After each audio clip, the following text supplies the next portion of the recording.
நாட்டையே பெருந்துயரத்தில் ஆழ்த்தியிருக்கிறது அகமதாபாத் விமான விபத்து. கண்ணிமைக்கும் நேரத்தில் நிகழ்ந்த கோர சம்பவத்தில் 200க்கும் மேற்பட்டோர் மாண்டு போயுள்ள நிலையில் நிகழ்விடத்திலேயே பலர் உயிரிழந்ததற்கான காரணங்களை சற்று விரிவாக பார்க்க இருக்கிறோம். இந்த தொகுப்போடு தற்போதைய செய்திகள் நிறைவடைகின்றன. மேலும் பல செய்திகளுக்கு இணைந்திருங்கள் புதிய தலைமுறையோடு.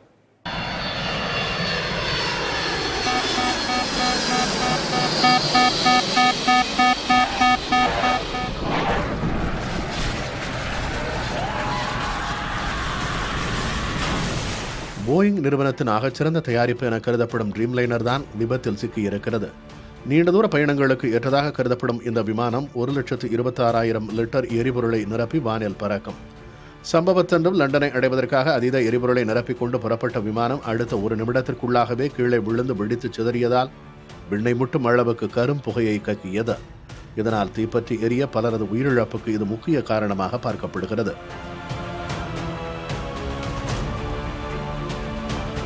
விமானத்தின் இருக்கையில் உடனடியாக தீப்பற்றியதால் யாரும் வெளியேற முடியாத சூழலில் பலரது உடல்கள் சீட் பெல்ட் கட்டப்பட்டிருந்த நிலையிலேயே மீட்கப்பட்டுள்ளன.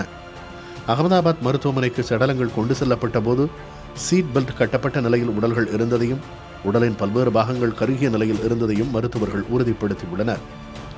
விமான நிலையத்திற்கு வெளியே குடியிருப்பு பகுதிகள் நிறைந்த இடத்தில் விபத்து ஏற்பட்டிருக்கிறது.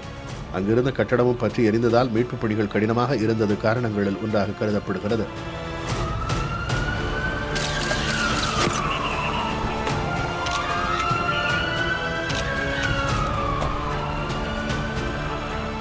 நடுவானில் பறக்கும்போது விமானங்களில் பிரச்சனை ஏதும் ஏற்பட்டால் அது பற்றி அறிந்து தகவலை கொடுக்க விமானிகளுக்கு சில மணித்துளிகள் கிடைக்கும். ஆனால் அகமதாபாத் சம்பவத்தில் விமானம் புறப்பட்ட சில வினாடிகளிலேயே, அதாவது குறைந்த உயரத்திலேயே விபத்து நிகழ்ந்திருக்கிறது. அந்த சமயத்தில் விமானிகளால் சிக்கலை கண்டறிய போதிய நேரம் இல்லாததும் கோர விபத்தில் பலரது உயிர்கள் பறிபோக காரணமாக பார்க்கப்படுகிறது.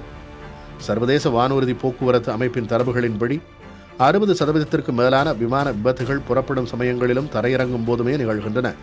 இவைதான் விமான பயணத்தின் மிக ஆபத்தான கட்டமாக பார்க்கப்படுகின்றன. இந்த சமயத்தில் குறைந்த உயரம் மற்றும் மெதுவாக பறப்பதால் சிக்கல்களிலிருந்து விமானம் மீண்டு வருவதற்கான வாய்ப்புகள் குறைவு என்றே சொல்லப்படுகிறது.